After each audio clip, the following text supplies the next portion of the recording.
agar hidup berkah, rezeki melimpah, apapun yang dilakukan bernilai ibadah, yang pertama, niatkanlah segala sesuatunya lillah.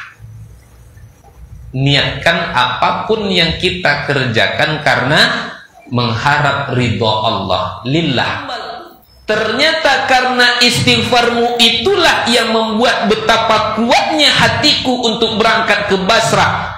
Aku menempuh perjalanan yang jauh, bahkan aku dihina, diusir dari masjid, sampai aku masuk ke dalam rumahmu. Ternyata karena istighfarmu. Itulah yang kata Nabi, akan Allah beri rezeki yang datangnya tanpa diduga-duga. Ini yang kedua, ayah bunda. Yang pertama, apapun yang dilakukan niatnya lillah. Yang kedua, perbanyak zikrullah dan juga tilawah. Dan yang ketiga, rutinkan bersedekah.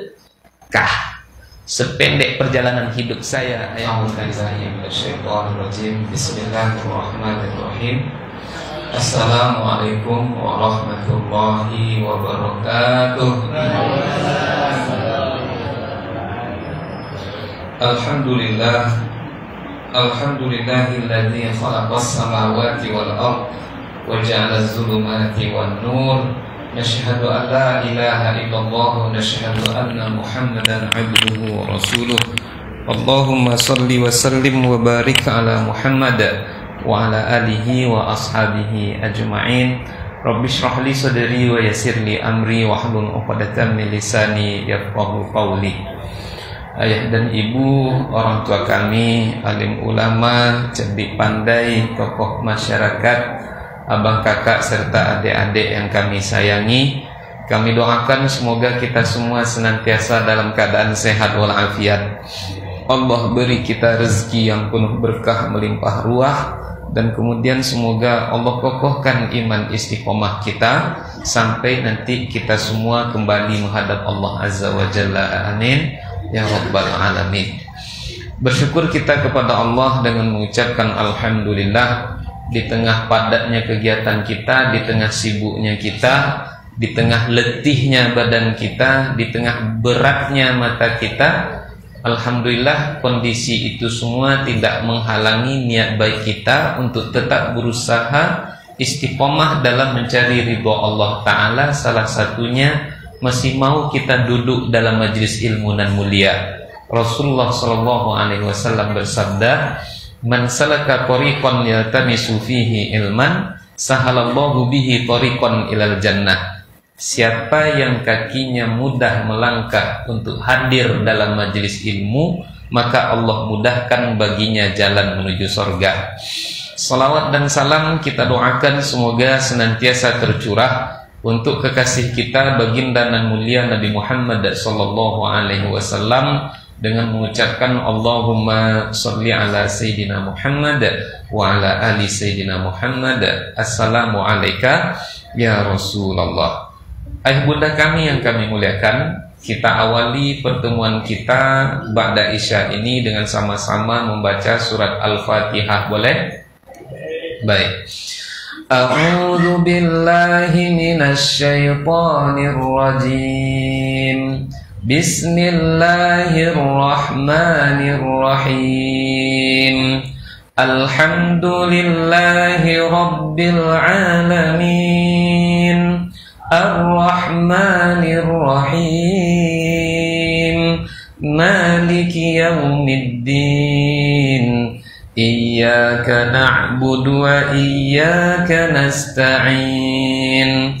Ihdinas siratal mustaqim. Siratal ladzina an'amta 'alaihim ghairil maghdubi 'alaihim waladdallin. Amin.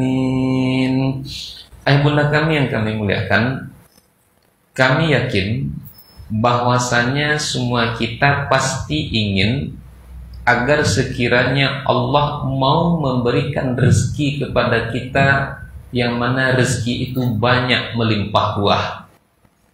Kami yakin kita semua pasti ingin setiap detik kehidupan yang kita lalui itu bernilai dan mendapatkan keberkahan dari Allah Ta'ala. Dan kami juga yakin kita semua pasti ingin bahwasanya apapun yang kita lakukan itu bernilai ibadah di sisi Allah Ta'ala. Ringkasnya, kita mau rezeki melimpah, hidup berkah, apapun yang dilakukan bernilai ibadah. Betul? Maka ayah bunda, untuk mendapatkan ketiga ini, setidaknya ada 5 yang harus kita perhatikan. Berapa bunda? 5.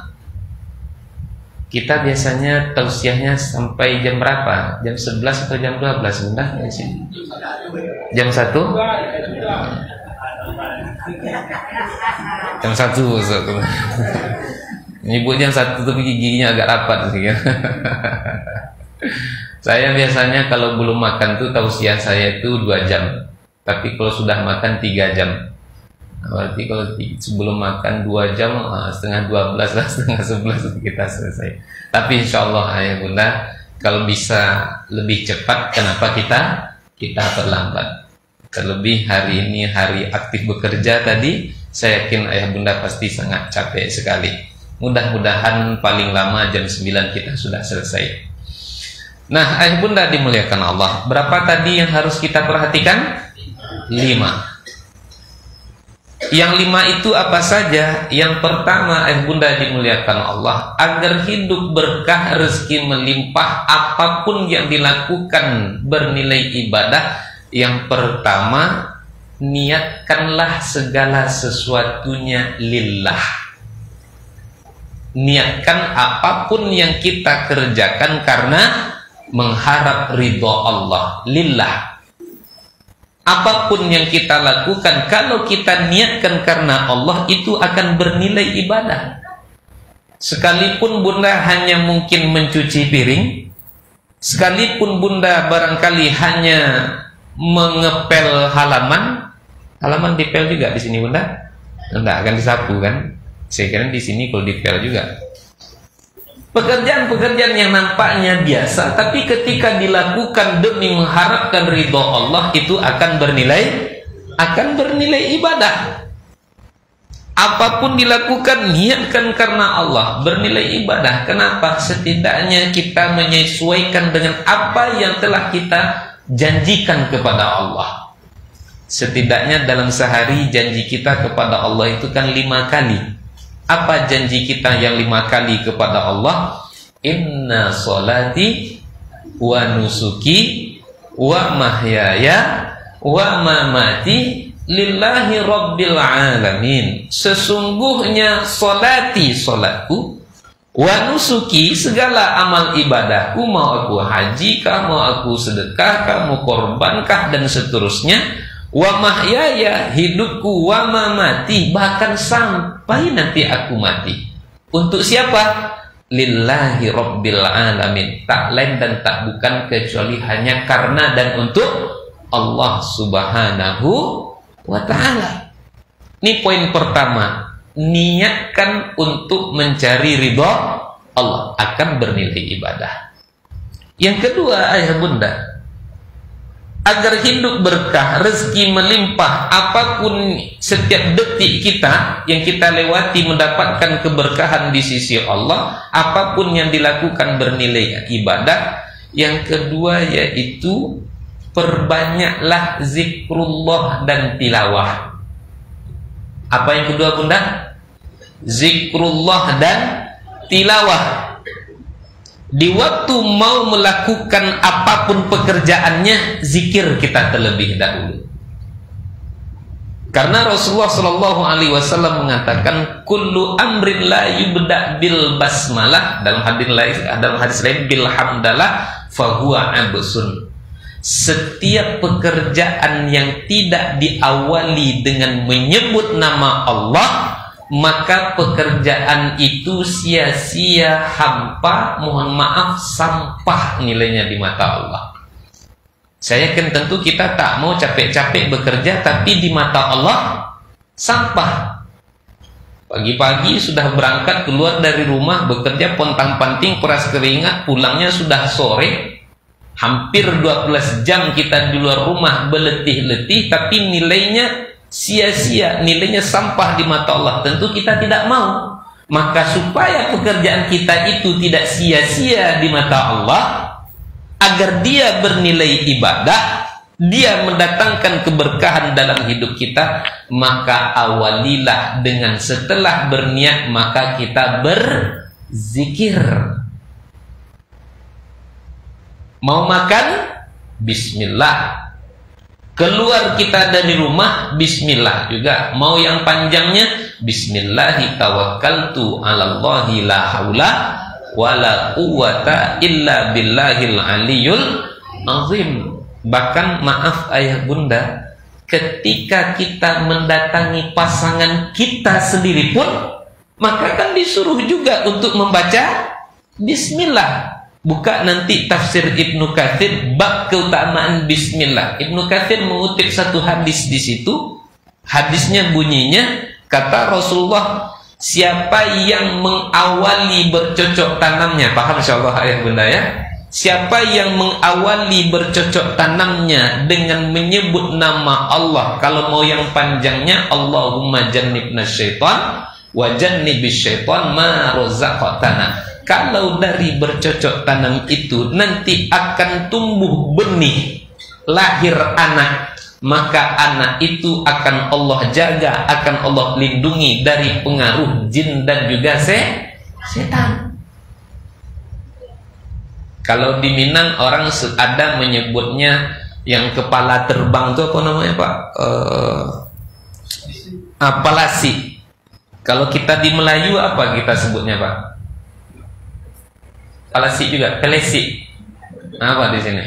Nah itulah lebih kurang lah ayah bunda ya seperti itu ya. Nah itu tuh banyaknya kenapa? Itu kan sebenarnya kan setan. Banyaknya kenapa? Karena kadang-kadang orang sebelum bercocok tanam tidak baca bismillah, langsung pijak gigi 5, itu masalahnya. Sehingga ketika anak lahir gampang diganggu oleh setan. Pada akhirnya bahkan ketika dia menginjak usia remaja sampai dia dewasa, ketika gampang dipengaruhi oleh setan, bahkan akhirnya perangainya pun kadang-kadang 10-11 dengan setan. Kalau sudah kemasukan setan, dibacakan ayat Al-Quran mempan, sulit mempannya. Karena saya pengalaman meruqyah orang, ayah bunda dimuliakan Allah, macam-macam ayat Al-Quran kita baca, dah letih dan capek kita, habis suara membacakan ayat Al-Quran. Bukannya jinnya keluar, setannya pergi, awak yang diusirnya Pak. Bacakan Al-Fatihah, dibacakan ayat kursi, Allahu la ilaha illa huwal hayyul qayyum. Selesai ayat kursi, tambah lagi Yasin, Yasin wal Qur'anil Hakim. Pergi, diusirnya kita Pak. Kenapa? Karena sudah mendarah mendaging setan itu di dalam tubuhnya. Maka kalau bahasa tuan guru kita Ustadz Abdul Somad, sesama setan itu harus menjaga kode etik. Apa kode etik sesama setan? Sesama setan dilarang saling mengusir. Nah ayah bunda dimuliakan Allah, ini setan, kemasukan setan, kita usir dia takkan mau. Awalilah dengan berzikir, apapun diawali dengan berzikir, supaya apa? Pekerjaan kita tidak sia-sia. Bahkan sebelum kita menutup mata pun berzikir kita. Setidaknya apa? Bismika Allahumma ahya wa bismika wa amut. Tetap berzikir. Ustadz, zikir yang mendatangkan rezeki apa Ustadz? Banyak. Contohnya apa? Istighfar. Rasulullah bersabda tentang istighfar, man lazimal istighfar ja'alallahu lahu min kulli hammin faraja wa min kulli dhaiqin makhraja wa razaqahu min haitsu la yahtasib. Siapa yang melazimkan istighfar dalam hidupnya, siapa yang banyak-banyak beristighfar, itu maksudnya, maka setiap kesedihannya akan Allah ganti dengan kegembiraan. Setiap kesulitannya akan Allah berikan jalan keluar, dan puncaknya akan Allah beri dia rezeki yang datangnya tanpa dia duga-duga. Sedih Allah ganti dengan gembira, kesulitan Allah berikan jalan keluar, rezeki Allah beri datangnya tanpa diduga-duga. Kesedihan Allah ganti dengan kegembiraan. Mungkin tak ada yang paling sedih di atas dunia ini melainkan Nabi Muhammad SAW. Kalau kita merasa paling sulit hidup kita ini ayah bunda, Nabi jauh lebih sulit daripada kita. Kalau kita merasa beban kita banyak, Nabi bebannya jauh lebih banyak. Episode kehidupan kita itu telah dilewati oleh Rasulullah Sallallahu Alaihi Wasallam. Nabi saja hadir ke dunia, statusnya sudah berubah menjadi langsung menjadi apa? Nabi lahir dalam keadaan yatim. Ketika dia berada pada yang semestinya dia mendapatkan kasih sayang yang penuh dari ibunya, tiba-tiba ibunya kemudian meninggal dunia. Diasuh oleh pamannya, oleh kakeknya Abdul Muthalib. Tak lama setelah itu Abdul Thalib pun meninggal dunia. Lalu kemudian kita contoh satu episode sedihnya Nabi ayah bunda. Pernah dalam satu tahun, di satu tahun itu orang-orang yang sangat dicintai, disayangi oleh Nabi kembali menghadap Allah Ta'ala. Saking sedihnya Nabi di tahun itu, maka dalam sejarah tahun itu disebut dengan Amul Huzni. Tahun Huzni, kesedihan, tahun kesedihan. Kenapa sampai tahun itu disebut dengan tahun kesedihan? Karena Nabi memang sangat sedih sekali. Kenapa? Dua orang yang dicintai oleh Nabi kembali menghadap Allah Ta'ala. Siapa dianya? Yang pertama istrinya Khadijah radhiyallahu anha, yang kedua Abu Thalib. Tidak berani preman-preman Quraisy itu mengganggu Nabi, membuli Nabi. Tidak berani. Kenapa? Karena ada Abu Thalib. Masalah yang terjadi di luar rumah kalau dibawa ke rumah selesai. Kalau berjumpa dengan Khadijah, hartanya, jiwa raganya mau dia pertaruhkan demi suksesnya perjalanan dakwah sang suami tercinta Rasulullah Sallallahu Alaihi Wasallam. Nah, ayah bunda dimuliakan Allah, Nabi tidak berani preman Quraisy mengganggu Nabi karena ada Abu Thalib. Masalah di luar kalau Nabi sampai di rumah selesai, bunda bisa disimpan dulu makanannya, piring memiringnya, nanti setelah tausiah baru kita sama-sama makan. Boleh bunda? Nah, kalau bunda khawatir nanti tak kemakan, tolong dibungkuskan nanti bunda, saya bawa pulang nanti. Nah, ayah bunda yang dimuliakan Allah, karena waktu kita tak lama sampai jam 9 insya Allah. Sampai di mana tadi? Sampai mana tuh? Bibir.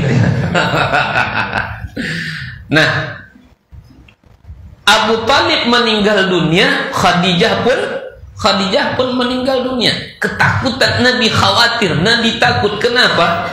Mendapatkan wahyu pertama di Gua Hira itu kan dipeluk, dibolak-balikkan oleh malaikat Jibril. Khawatir Nabi, takut Nabi. Pulang Nabi ke rumah, ditenangkan oleh istri tercinta, suamiku, engkau kan orang yang suka menghubungkan silaturahmi, engkau kan orang yang baik, mustahil Allah akan berbuat tak baik kepada engkau wahai suamiku. Tenang Nabi. Itu Nabi Muhammad, Pak. Nabi Muhammad ada masalah di luar rumah, kalau sampai di rumah hilang masalah Nabi itu. Kalau Muhammad sekarang, Pak, di luar rumah banyak masalah, sampai di rumah hilang masalah, Pak. Nah, dari wajahnya nampaknya agak ragu saya. Nah, ayah bunda, Khadijah meninggal, Abu Thalib meninggal. Tentu yang membentengi Nabi mulai berguguran, sehingga penyiksaan demi penyiksaan mulai menghampiri Rasulullah Sallallahu Alaihi Wasallam. Pada akhirnya apa? Pergilah Nabi ke Taif, lebih kurang 100 kilo dari Mekah, ayah bunda, berjalan kaki.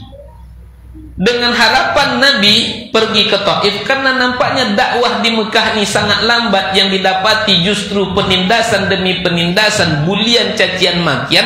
Pergi Nabi ke Taif dengan harapan orang Taif mau mendengarkan dakwah Nabi. Tapi ternyata ayah bunda, Nabi sampai di Taif jauh panggang dari api, jauh jarak dari bayang-bayang, dengan harapan orang Taif mau menerima dakwah. Tapi justru sampai saja Nabi di Taif, berkumpul rakyat Taif mulai dari yang kecil sampai yang tua, dilemparnya Nabi, diludahinya Nabi, sehingga Nabi lari meninggalkan Taif, sempat bersembunyi di bawah sebatang pohon dekat sebuah bukit. Saking malaikat tak tega melihat kekejaman orang Taif, sehingga malaikat berkata, Muhammad, datang malaikat kepada Nabi, Muhammad, izinkan aku angkat bukit Niha, kata malaikat, lalu aku hempaskan kepada rakyat Taif yang zalim ini.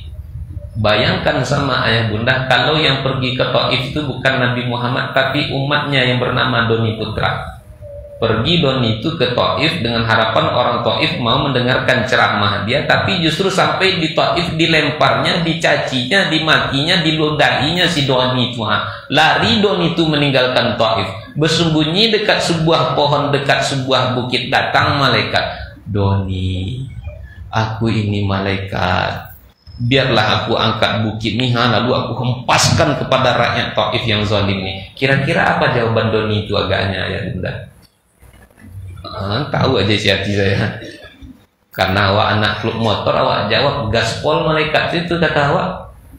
Tapi itu jawaban Rasulullah. Enggak, tawaran malaikat disambut oleh Nabi berupa doa. Apa doa Nabi? Allahumma hdi qaumi fa innahum la ya'lamun. Doanya kan panjang, tapi itu diantara doa Nabi. Ya Allah, tunjuki kaumku, mereka menyakiti aku lantaran mereka tidak tahu. Maka ayah bunda yang dimuliakan Allah, Nabi sedih, bersedih lagi Nabi, dakwah tak diterima. Puncak kesedihan Nabi itu lalu kemudian Allah ganti dengan kabar gembira. Apa kabar gembiranya? Nabi mendapatkan undangan istimewa berupa peristiwa Isra, dan itu pangkal mulanya Isra dan Mi'raj itu karena Nabi sedih. Siapa yang melazimkan istighfar, kesedihan Allah ganti dengan kegembiraan. Emangnya istighfar Nabi itu dalam sehari berapa kali? Tengok kitab Riyadhus Shalihin bab taubat.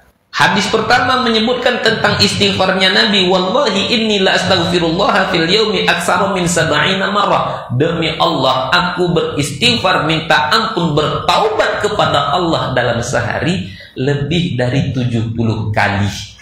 Hadis yang berikutnya mengatakan, aku beristighfar kepada Allah dalam sehari lebih dari 100 kali. Itu istighfar Nabi dalam sehari. Nabi dijamin dosa yang lalu diampunkan, yang akan datang digugurkan, dijamin masuk ke dalam sorga. Istighfarnya dalam sehari berapa kali bunda? Sampai 100 kali. Kita ada jaminan dosa yang lalu diampunkan? Ada jaminan garansi yang akan datang digugurkan? Ada jaminan masuk sorga? Ada orang dalam? Tidak ada juga. Lalu kadang-kadang kenapa masih berat lisan kita untuk beristighfar? Kesedihan Allah ganti dengan kegembiraan, kesulitan Allah berikan jalan keluar, Allah beri rezeki yang datangnya tanpa diduga-duga.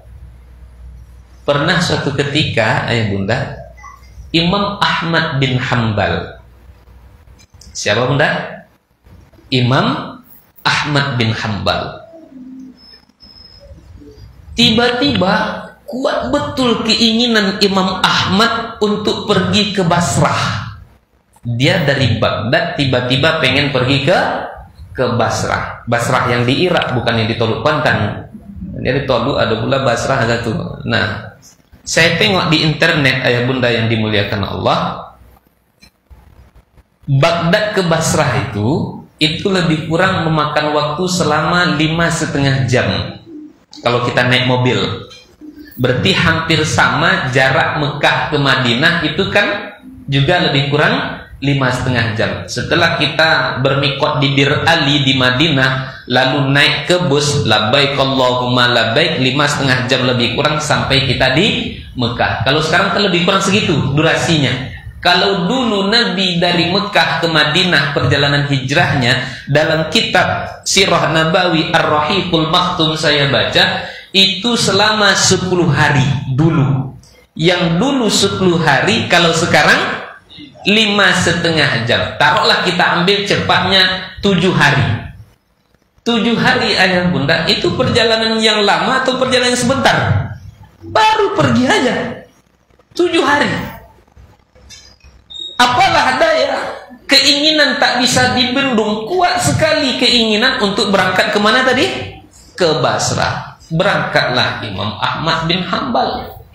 Setelah menempuh perjalanan yang jauh, badan letih, badan capek, sampai juga di Basrah. Sesampainya di Basrah, hari sudah malam. Macam kita lebih kurang ayah bunda. Hari sudah malam, selepas sholat isya, karena tak ada tempat untuk menginap, karena waktu itu Traveloka belum ada lagi ayah bunda. Kalau ada Traveloka kan bisa tinggal dicek di situ, mau dari harganya yang 100.000 sampai 3 juta kan ada semalam. Akhirnya tidurlah Imam Ahmad di dalam masjid.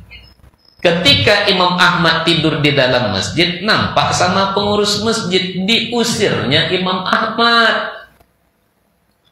Orang tak tahu kalau yang dia usir itu adalah seorang imam. Emangnya orang tak terkenal dengan nama Imam Ahmad bin Hanbal? Imam Ahmad sudah terkenal, namanya orang tahu, tapi rupanya orang belum tahu. WhatsApp itu memang sudah ada, tapi foto profil belum ada lagi, itu masalahnya ya.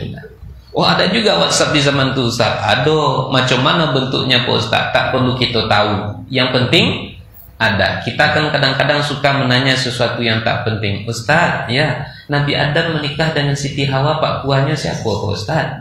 Pak Kuah Nabi Adam pun dia tanya. Nah, ayah bunda, tidur di dalam masjid tak diizinkan. Akhirnya tidurlah Imam Ahmad di emperan masjid. Ini saya sedang live ayah bunda. Ini bagi teman-teman yang bertanya, nanti kita jawab setelah tausiah. Tidur Imam Ahmad di emperan masjid. Ketika Imam Ahmad tidur di emperan masjid, nampak lagi sama pengurus, diusir balik. Nah, ini bahayanya, mohon maaf ayah bunda, kalau pengurus masjid tak mengaji. Kalau pengurus masjid tak mengaji itu kadang-kadang, kalau kata kami orang Minang, bahulu incek matonya mencari anak-anak. Kan ada orang tak suka nengok anak-anak. Ya namanya juga anak-anak. Kenapa Bapak tak suka nengok anak-anak ke masjid? Itulah Ustaz, anak-anak itu meribut, belari sana, belari sini, mahota dan seterusnya. Namanya juga anak-anak. Mohon maaf ayah bunda, saya kalau sedang tausiah, kalau sedang sholat, anak-anak meribut, saya tak pernah komentar. Kenapa? Kita memahami dunia mereka. Dunia anak-anak adalah dunia bermain. Dua namanya, anak, saya tak pernah komentar. Tapi kalau bapak-bapak dan ibu-ibu meribut pas saya sedang tausiah, saya ayah bunda, dengan segala kekurangan saya tak segan-segan meninggalkan jamaah ketika saya sedang tausiah. Saya yakin ayah bunda ini kan capek, mengantuk, lapar, lebih kurang saya pun seperti itu juga. Saya kalau tak salah dulu pernah di paus kajian maghrib. Sudahlah jamaahnya sedikit, di sini dua, di pojok ibu-ibu bertiga. Bapak-bapak yang berdua nih mota dia. Akhirnya saya sudah kasih kode. Semestinya dengan kode itu orang sudah paham. Saya nengok terus, Assalamualaikum warahmatullahi wabarakatuh. Lama saya nengok. Mudah-mudahan bapak itu berhenti bercakap, tapi tidak berhenti juga. Walhasil ayah bunda dimuliakan Allah, karena sorenya sebenarnya hati sudah tak enak juga, tambah lagi pas tausiah orang meribut pula, jemaah sedikit pula. Walhasil saya buka tausiah, assalamualaikum, puji syukur, salawat kepada Nabi, langsung saya tutup, wabillahi taufiq wal hidayah, wassalamualaikum warahmatullahi wabarakatuh tahun 2016. Alhamdulillah sampai sekarang tak pernah lagi saya diundang di masjid itu. Rugi Ustaz kan? Rugi di mana pula? Ustaz biasanya kalau habis tausiah kan dapat amplop. Mohon maaf ayah bunda, prinsip kita kan boleh berbeda-beda. Boleh-boleh saja kan. Bagi saya haram Ustaz menerima amplop setelah tausiah. Itu prinsip saya Pak. Haram Ustaz menerima amplop setelah tausiah kalau isinya sedikit. Isinya banyak. Nah ayah bunda dimuliakan Allah. Nah di dalam tak boleh, di emperan tak boleh, diusir Imam Ahmad. Akhirnya ketika Imam Ahmad keluar dari pekarangan masjid, nampaklah sama salah seorang pedagang roti. Apa ceritanya Pak? Itulah aku tak boleh sama bapakku tidur di masjid. Emangnya bapak nak kemana di sini? Emangnya tak ada saudara bapak di sini? Aku tak ada saudara di sini. Terus tempat yang bapak tuju sini, aku pun tak tahu. Yang jelas tadi, aku hanya ingin pergi kemana? Ke Basra. Basra itu luas, sama kayak kita Pekanbaru nih mau ke Sukajadi, ke Harapan Raya kan luas. Itulah aku pun tak tahu. Yaudahlah malam nih bapak istirahat di rumah saya aja. Masuklah Imam Ahmad ke rumah bapak pedagang roti tadi. Ketika Imam Ahmad masuk ke dalam rumah pedagang roti tadi untuk mempersiapkan jualan besok pagi, kan sudah dikondisikan di malam harinya. Masukkan tepung ke dalam nampan, astagfirullah. Dipecahkan telur, astagfirullah. Dikasih air, astagfirullah. Diaduk, astagfirullah. Masukkan oven, astagfirullah. Dikeluarkan, astagfirullah. Takjub Imam Ahmad melihat bapak yang selalu astagfirullah, astagfirullah. Bertanya Imam Ahmad, Pak, izin saya bertanya nih Pak, apa yang bapak dapat dengan, sudah berapa lama bapak macam nih Pak, astagfirullah, astagfirullah? Tuh apa jawaban bapak penjual roti itu? Aku macam nih Pak, baru lebih kurang 30 tahun merutinkan istighfar. Lebih penasaran lagi Imam Ahmad, Pak, apa yang bapak dapat dengan istighfar bapak tuh Pak? Ini pertanyaannya. Lalu apa jawaban penjual roti itu? Pak, semua yang aku inginkan, semua yang aku minta diberikan semuanya oleh Allah. Tapi satu yang belum lagi Pak. Nah, apa yang satu itu Pak? Kata Imam Ahmad pula, Pak, aku ingin betul berjumpa dengan Imam Ahmad bin Hambal.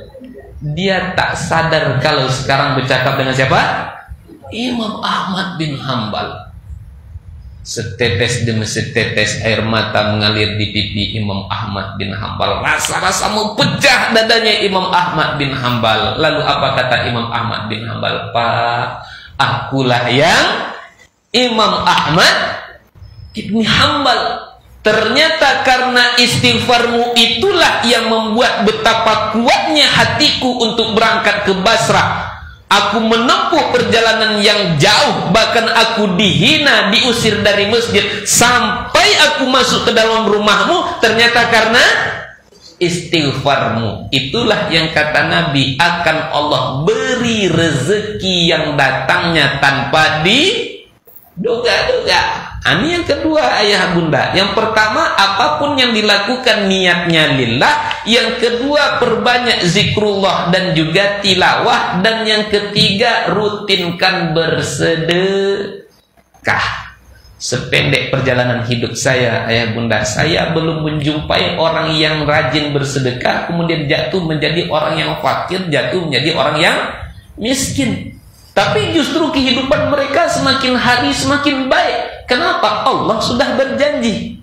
Mathalul ladzina yunfiquna amwalahum fi sabilillahi kamathali habbatin ambatat sab'a sanabila fi kulli sumbulatin mi'atu habbah wallahu yudha'ifu liman yasha' wallahu wasi'un alim. Perumpamaan orang yang bersedekah di jalan Allah sama seperti orang yang menanam satu biji kemudian menjadi sebatang pohon. Sebatang pohon kemudian tumbuh memiliki 7 ranting. Setiap rantingnya ada 100 buahnya. Bahkan ujung ayat itu kan mengatakan wallahu yudha'ifu liman yasha. Allah akan melipat gandakan lebih dari 700 bagi siapa yang dikehendakinya. Sederhananya, satu yang kita keluarkan 700 diganti oleh Allah Subhanahu wa ta'ala. Perlu kita ingat ayah bunda, perjuangan harta taubahnya seperti perjuangan air.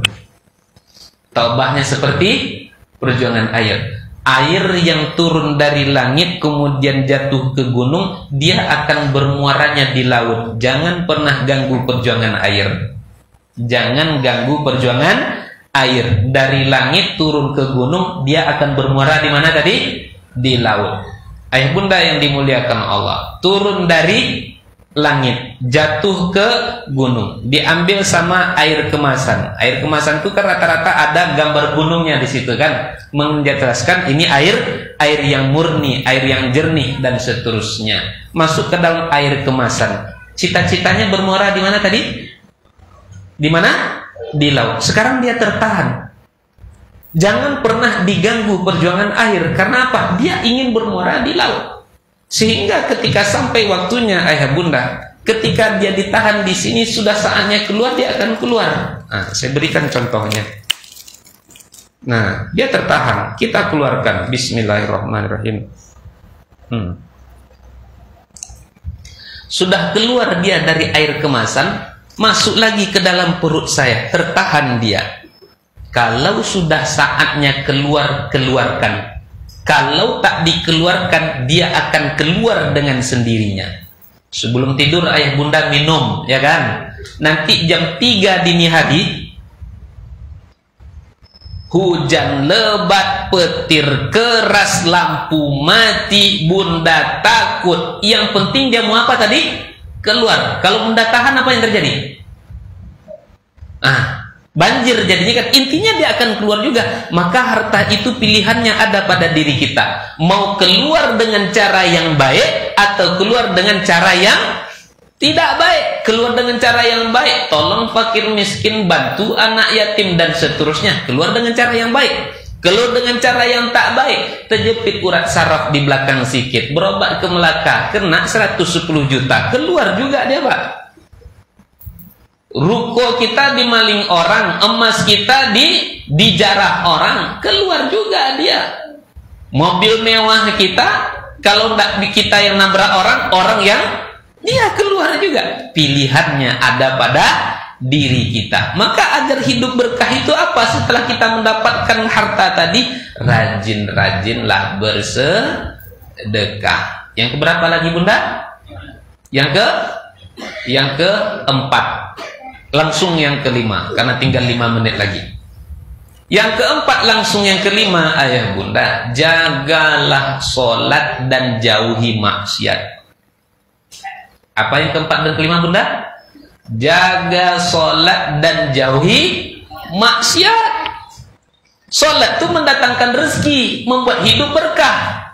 Rasulullah Subhanahu wa ta'ala mengatakan, wa'mur ahlaka bis-sholati wastabir 'alaiha la nas'aluka rizqa nahnu narzuquk. Dan suruhlah keluargamu, anak istrimu untuk sholat. Ujung dari ayat tadi, nahnu narzuquk, dengan itu akan kami beri kamu rezeki. Jadi ayat bunda, sholat itu mendatangkan rezeki, bukan menghambat rezeki. Tapi yang sering terjadi dalam kehidupan kita, kita tak yakin kalau sholat itu mendatangkan rezeki. Bahkan kadang-kadang kita dapati orang sudah azan takut menutup rukonya, enggan menutup tokonya. Kenapa? Nanti kalau awak tutup toko awak tutup ruko awak, ada orang belanja terhalang jadinya, sehingga tak masuk PT kepada awak. Mohon maaf ayah bunda, kalau sampai hari ini kita masih meyakini bahwasanya rezeki yang saya dapat itu karena jerih payah saya, karena usaha saya, bukan karena pemberian dari Allah Azza wa Jalla, mohon maaf, berarti prinsip kita ketika itu masih sama dengan prinsipnya si Qarun. Kenapa? Karena Fir'aun yang mengatakan bahwasanya apa yang dia dapat bukan dari Allah, tapi karena usaha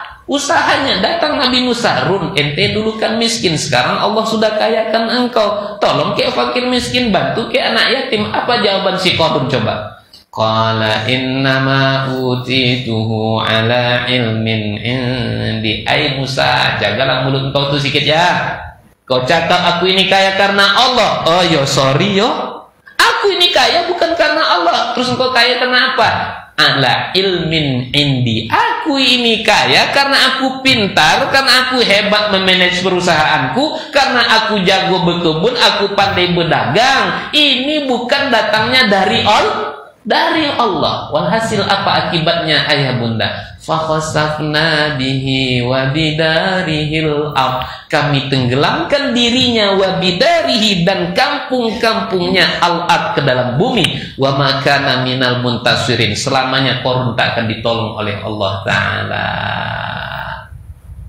Belajar kita. Saya yakin ayah bunda ini sudah pada haji atau setidaknya sudah umroh semuanya. Yang belum, semoga Allah panggil kita, Allah mudahkan langkah kaki kita bisa berziarah ke Baitullah. Amin. Ayah bunda yang mau bareng boleh nanti di bulan 11. Iklan Ustaz, enggak apa-apa, iklan sedikit. Sedikit kan boleh ayah bunda ya, banyak-banyak yang tak boleh. Nah ayah bunda yang dimuliakan Allah, sholat itu mendatangkan rezeki. Sehingga apa yang kita pelajari ketika umroh, di antaranya ya bunda, tengok nih, bunda biasanya kan suka belanja tuh di toko-toko tuh. Ingat, kalau orang sudah azan, apa coba yang terjadi bang? Allahu Akbar, Allahu Akbar. Penjaga toko mulai sibuk mau menutup tokonya.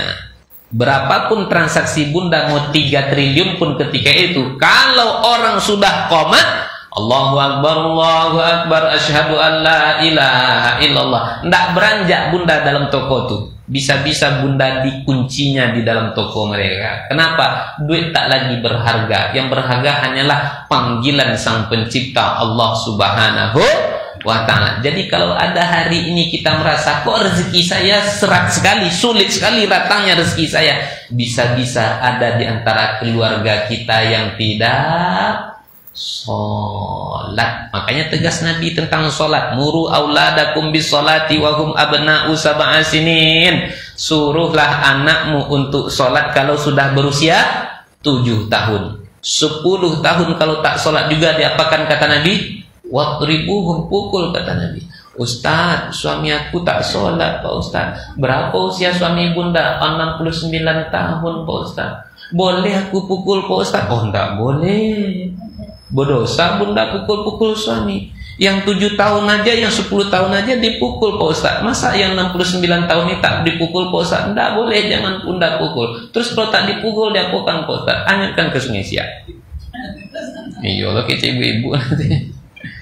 Tegas Nabi berbicara tentang sholat. Sehingga dalam satu hadis Nabi katakan, man taraka sholata muta'ammidan faqad kafara jihara. Siapa yang meninggalkan sholat secara sengaja, maka dia sungguh telah kafir secara nyata. Hadis tentang kafirnya orang yang meninggalkan sholat banyak ya bunda, tidak satu. Sehingga ketika kita baca dalam kitab Sahih Fiqhus Sunnah yang ditulis oleh Imam Abu Malik Kamal bin Said Salim, ketika orang meninggalkan sholat jatuh dia ke dalam lembah kekafiran, setidaknya 3 resiko yang akan dia rasakan. 2 resiko. Berapa bunda? 2. Mana dia 2 resiko itu? 1 resiko duniawi, yang kedua resiko ukhrawi. Mana resiko duniawi bagi orang yang meninggalkan sholat ketika dia terjebak ke dalam lembah kekafiran? 1, dia tidak berhak untuk menjadi wali dalam pernikahan anaknya. Yang kedua, dia tak layak diurus jenazahnya ketika meninggal dunia. Yang ketiga, dia tak berhak untuk menikah dengan wanita muslimah. Yang keempat, dia tidak halal sembelihannya. Yang kelima, dia tidak boleh masuk ke tanah suci Mekah Al-Mukarramah. Yang keenam, dia tidak boleh mewariskan. Dan yang ketujuh, dia tidak berhak untuk menerima warisan. Resiko apa namanya tadi bunda? Duniawi. Resiko ukhrawinya berapa? Tak sampai 7 tapi cuma 1. Apa dianya? Akan Allah campakkan dia masuk ke dalam neraka Saqar. Surat Mudaththir Allah katakan, "Ma salakakum fi saqar?" Qalu lam naku minal musallin. Wahai hamba-hambaku, kata Allah, kenapa kalian hina hari ini? Kenapa kalian celaka berada dalam neraka sakorku ini? Orang-orang yang ada dalam neraka sakor menjawab, qalu lam naku minal musallin. Ya Allah, dulu di dunia kami tak sholat.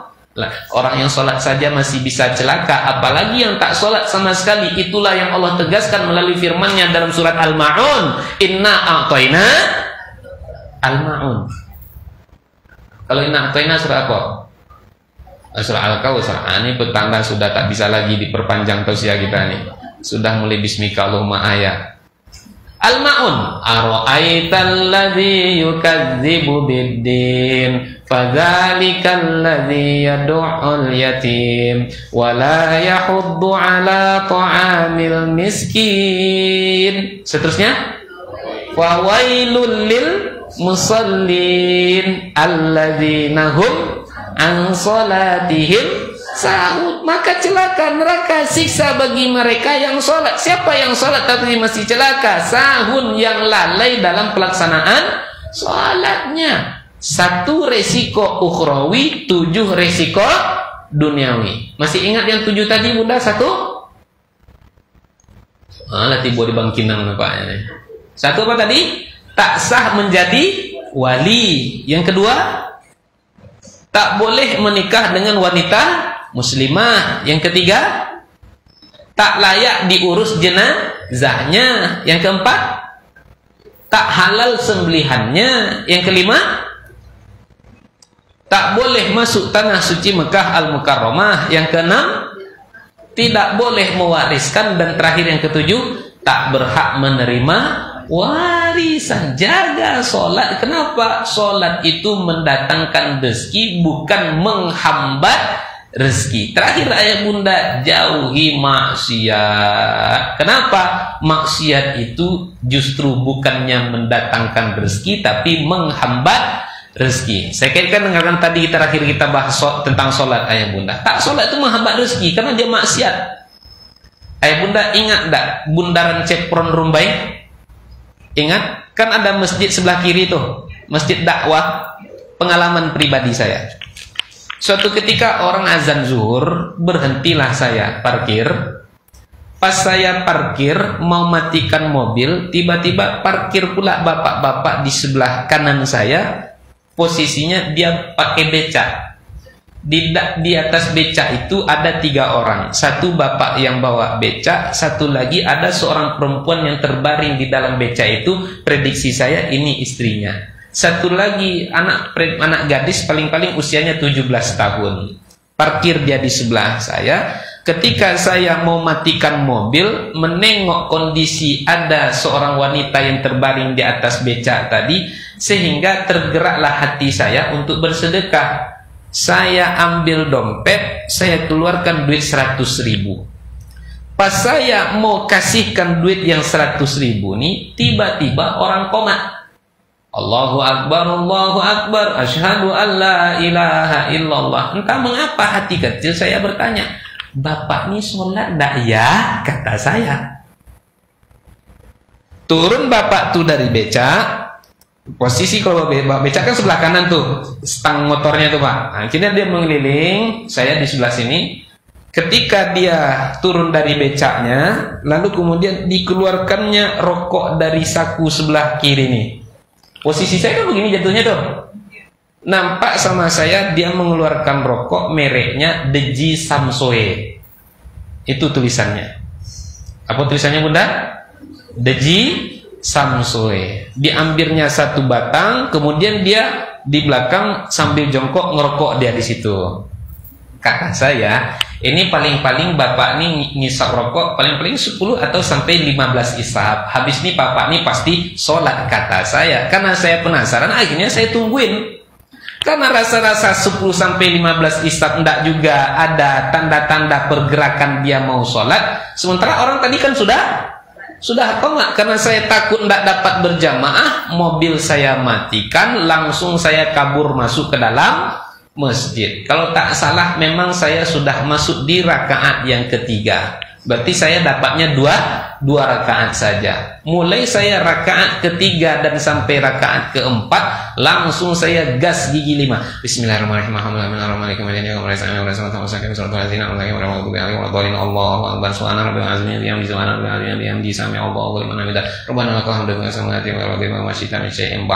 Karena pikiran saya terganggu, penasaran nengok bapak tadi. Walhasil ayah bunda, kalau menurut ayah bunda ada nggak yang bisa mengalahkan kecepatan bacaan saya tadi? Ada? Kan rasa-rasanya sudah sangat cepat sekali, tapi kenyataannya ayah bunda ada yang bisa mengalahkan kecepatan bacaan saya. Sependek pengetahuan saya cuma satu orang yang bisa mengalahkan kecepatan bacaan saya ini. Siapa dianya? Imam yang kemarin sholat tarawih 23 rakaat dibantai dalam 8 menit. Itulah satu-satunya yang bisa mengalahkan kecepatan bacaan saya. Ketika saya salam kanan, saya berharap bapak tadi ada di sebelah kanan saya. Ternyata tak ada. Saya salam sebelah kiri juga tak ada. Saya nengok ke belakang, bapak tuh juga tak ada. Biasanya habis sholat kita kan zikir tuh. Saya langsung kabur ke dekat mobil. Saya penasaran bapak ini di mana posisinya nih. Ketika saya sampai dekat mobil tadi, ayah bunda, seakan-akan bapak tadi seperti orang yang juga telah selesai melaksanakan sholat. Padahal rasanya mustahil dia selesai melaksanakan sholat. Setidaknya dia butuh waktu untuk berwudhu. Yang kedua, dia tak akan bisa rasanya mengalahkan kecepatan bacaan saya. Akhirnya hati saya berkata lagi, duit sudah saya kasih tadi ayah bunda, belum lagi kan? Sehingga hati saya berkata, sedekah enggak ya, sedekah enggak ya, sedekah enggak ya, bolak-balik dia. Akhirnya ini enggak ya, sedekah 100 nih kata saya, ini 1000 aja lah. Kenapa? Kalau saya kasih dia duit 100, bukannya dipakai untuk beli obat istrinya, tapi justru dipakainya sefrekuensi kita. Berarti enggak saya salah nih ayah bunda. Akhirnya ya udahlah 1000 aja lah daripada tak bersedekah. Pertanyaannya ya bunda, kenapa hati saya berbolak-balik? Siapa yang membolak-balikkan hati saya? Awalnya tadi maunya berapa?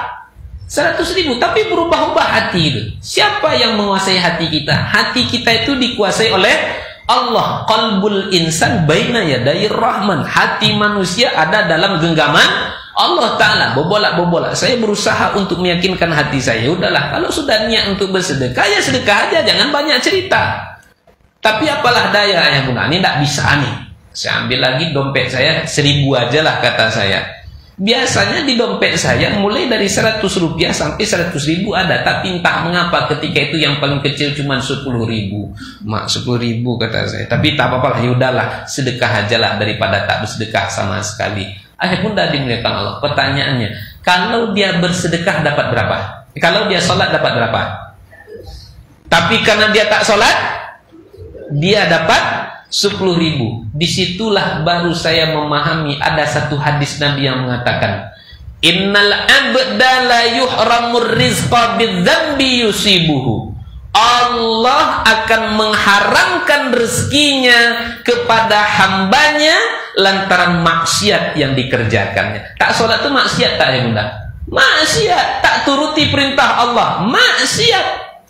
Allah akan menghambat, menghalangi, mengharamkan rezekinya kepada hamba yang bermaksiat. Jadi ayah bunda, maksiat itu tak ubahnya seperti awan yang menghambat sampainya sinar mentari ke bumi. Maksiat itu tak ubahnya seperti ini ya, yang membuat saya tak bisa minum. Kapan saya baru bisa minum? Ketika sudah ada lubangnya. Kalau dia belum berlubang, saya tak akan bisa minum nih. Takkan bisa. Kapan saya begini bun, tunggang jungkir balik pun saya untuk minum, selagi ini ada penutupnya takkan bisa. Inilah lebih kurangnya ya bunda. Nih, bisa saya minum nih? Mana bisa? Mana bisa? Dia ditutup. Kapan saya baru bisa minum? Buka tutupnya terlebih dahulu. Bismillahirrahmanirrahim. Baru bisa saya minum. Inilah lebih kurang yang maksiat tuh ayah bunda. Jadi, kalaupun hari ini ada orang bertanya, oh Ustaz, si anu tuh sholat, tidak mengaji, tidak judi, rajin, maaf cakap, berzina sepanjang malam, tapi rezekinya lancar-lancar saja, tak perlu iri. Kenapa? Nabi katakan, idza ra'aitallaha azza wa jalla yu'tid dunya ala ma'asihi ma yuhibb fa'lam innama huwa istidraj. Apabila engkau melihat Allah membukakan segala kenikmatan dunia kepada seorang hamba padahal dia adalah ahli maksiat, maka sesungguhnya itu bukannya nikmat, tapi itu adalah istidraj. Apa namanya Bunda? Istidraj. Apa itu istidraj? Allah tangguhkan datangnya azab. Ayah Bunda, demikian dapat saya jelaskan. Mohon maaf atas segala kesalahan kekhilafan. Agar hidup kita berkah, rezeki melimpah, apapun yang dilakukan bernilai ibadah, kita perhatikan 5 hal. 1 apa Bunda? Niatkan segala sesuatunya karena Allah. Yang kedua, awalilah pekerjaan kita dengan zikrullah. Yang ketiga, rutinkan sedekah. Yang keempat, jaga sholat. Dan yang kelima, jauhi maksiat. Sebenarnya 7 ayah Bunda. Yang 2 ini insya Allah lain waktu dan kesempatan bisa kita jelaskan. Kita tutup dengan oke, kuis. Ini ada kuis nih. Yang bisa jawab dapat hadiah ya. Oke. Kalau tak bisa jawab, ini duitnya masuk ke dalam kantong Ustadz. Tak boleh. Oke. Tadi Ustadz mengatakan orang kalau tak sholat dia akan jatuh ke dalam jurang kekafiran, sehingga ada 2 resiko yang akan dia rasakan. Apa saja 2 resiko itu?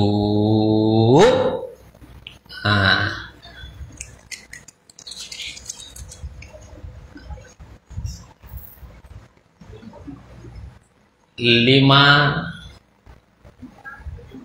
4. Teman-teman yang lagi live juga bisa dijawab. 3, 2,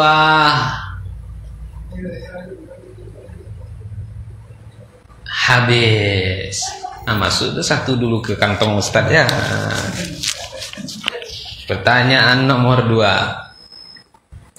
Ustadz tadi menyebutkan orang ketika dia jatuh ke dalam lembah kekafiran jatuh ke 2 resiko. Resikonya resiko duniawi dan resiko ukhrawi. Resiko ukhrawinya berapa tadi coba? Berapa? Ustadz katakan. Berapa resiko ukhrawinya? Berapa? 1. Ukhrawi. Yalah, maju cepat. Udah sedihnya hati Ustadz ini tidak masuk ke dalam kantong Ustadz. Nah, boleh duduk. Oke. Resiko duniawinya ada berapa tadi? 7. Cepat. Nanti berkongsi dengan ayah ya. Nah, resiko duniawinya 7. Sebutkan 4 dari 7 resiko duniawi itu.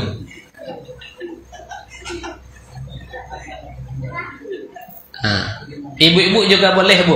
Ibu boleh. Sebutkan 4 dari 7 resiko duniawi bagi orang yang jatuh ke dalam lembah apa namanya tadi? Yo, silakan Bu. Yang baju kuning maju depan.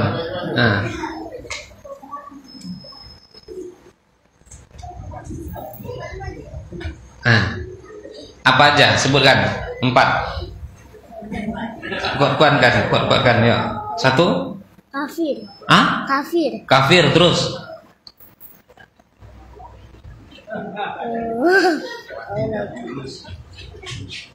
Ingat tadi? Yuk dibantu. 1 apa tadi? Tak berhak menjadi wali. Yang kedua, tak boleh diurus jenazahnya. Yang ketiga, tak boleh menikah dengan wanita muslimah. Sempurnakan. Terus.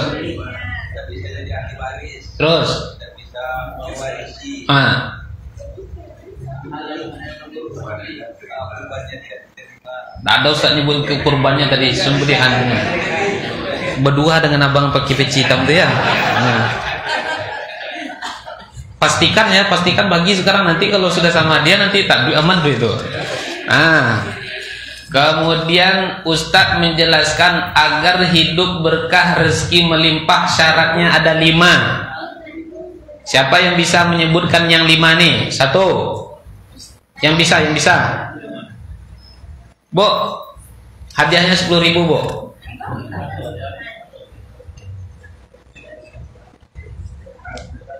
Bapak-bapak, anak-anaknya, ya,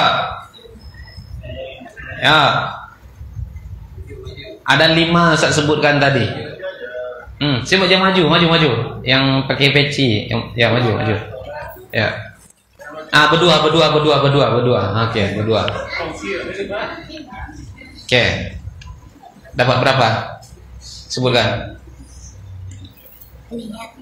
Tuh niat karena Allah. 2. Sholat. 2 sholat. Terus zikir bagi. Menjauhi apa?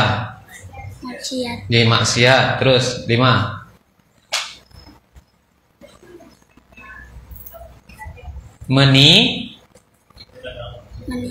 Menikah. Bersedekah. Bagi 2. Oke. Ini yang 5.000 nih kasih sama papa belakang.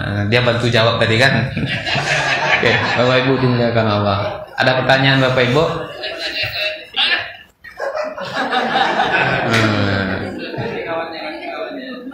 Sebentar, nih ada yang bertanya, Ustadz, gimana tanggapannya dengan Yusuf Mansur yang katanya bisa ketemu Rasul dan bisa ubah daun jadi duit?